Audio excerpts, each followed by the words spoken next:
Dan juga kalau Tuan Syekh Alauddin ni tak ada, saya nak cakap seorang-seorang, dia tak nama forum tuan-tuan. Dia nama ceramah saja, ceramah perdana.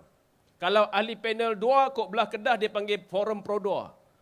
Pro 2, pasal panel ada 2. Nampak. Kalau 3 kita tak tahu apa nama apa, tapi kalau 2 nama Pro 2.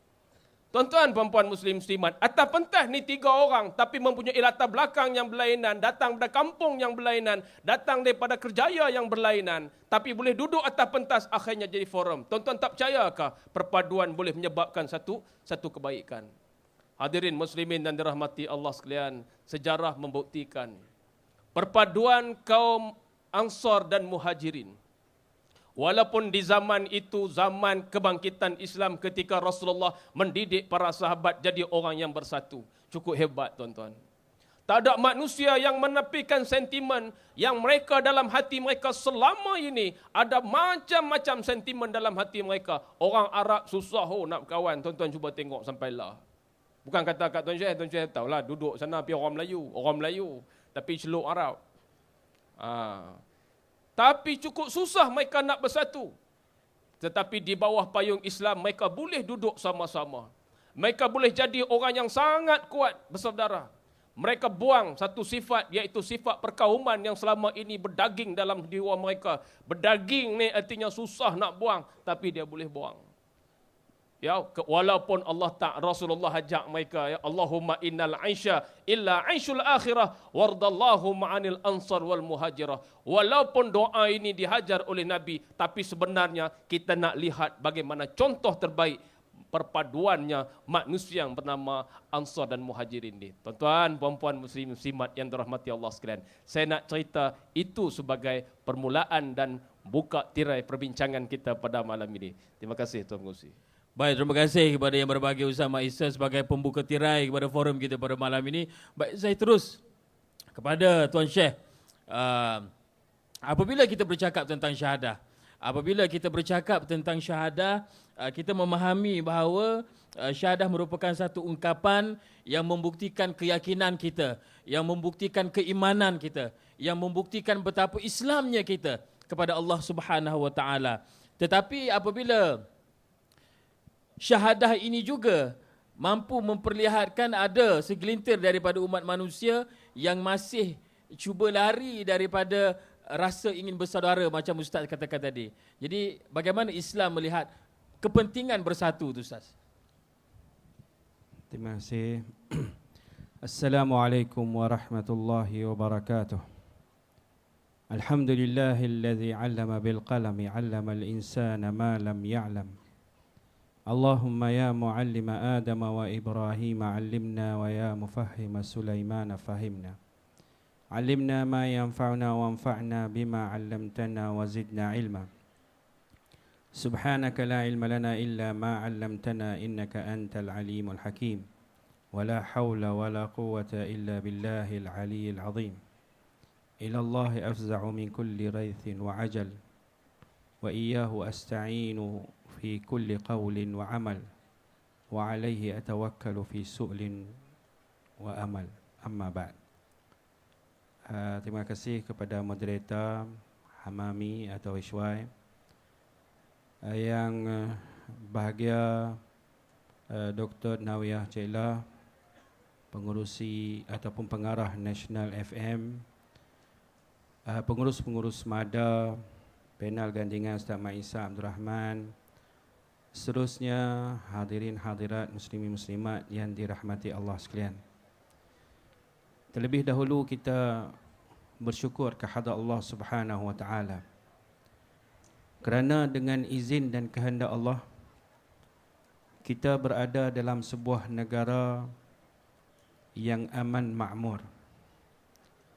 Rasulullah sallallahu alaihi wasallam bagi tahu kepada kita, man asbaha aminan fi sirbihi mu'afan fi badanihi indahu quta yawmihi faka'annama hizat lahu ad-dunya bihazafiriha atau kama qala Rasulullah sallallahu alaihi wasallam. Siapa yang berada dalam keadaan aman tempat tinggalnya, aminan fi sirbihi, mu'afan fi badanihi, sehat tubuh badannya, indahu quta yaumihi, ada padanya makanan hariannya, maka dia seolah telah mendapat segala nikmat dunia, seisi perisinya. Kita kalau ada 3 nikmat tu, dianggap kita sudah berada dalam memperolehi nikmat dunia keseluruhannya. Walaupun kita tak ada duit berjuta, walaupun tidak ada kuasa kedudukan, kita berkuasa dan sebagainya, tapi kita ada 3 benda tu, cukup dah itu sebagai satu nikmat yang kita perolehi daripada Allah Subhanahu Wa Taala. Dan Allah ungkit benda tu kepada sebuah negara yang ada aman dan ada makanan dia, yang kita duk baca amanahum min khauf, at'amahum min ju' wa amanahum min khauf. At'amahum min ju', makna mereka dalam keadaan lapar, Tuhan bagi rezeki kepada mereka, makmur mereka tu tak lapar. Dan wa amanahum min khauf, dan diberi keamanan daripada takut. Mereka tak takut dah. Sebab apa? Dalam negara mereka tu tak ada perang, tidak ada tumpah darah dan sebagainya, tidak ada gaduh. Yang tu, 2 benda tu Tuhan ungkit dalam surah tu, nak bagi tahu kepada kita dua-dua ni adalah nikmat Allah. Allah Subhanahu Wa Taala bagi tahu kepada kita bahawa agama yang Allah nak daripada kita ialah agama Islam. Inna ad-dina 'indallahi al-Islam. Dalam surah Yunus, dalam surah Ali Imran ayat 19. Inna ad-dina 'indallahi al-Islam. Wa ma ikhtalafa alladhina utul kitaba illa min ba'di ma ja'ahumul 'ilm baghyan bainahum. Wa man yakfur bi ayatillah fa innallaha sari'ul hisab. Ali Imran 19. Sungguhnya agama di sisi Allah ialah Islam. Wa makhtalafa alladhina utul kitab, tidaklah berselisih orang yang diberi kitab, iaitu orang Yahudi, orang Nasrani, illa min ba'di ma ja'ahumul ilm, melainkan setelah datang kepada mereka ilmu. Pasal apa mereka berselisih? Baghyan bainahum, makna tindah menindih antara satu sama lain. Bukan mereka tak tahu kata kita bersatu tu bagus, perpaduan tu bagus, tapi berlaku juga perbalahan itu kerana baghyan bainahum, tindas menindas antara satu sama lain.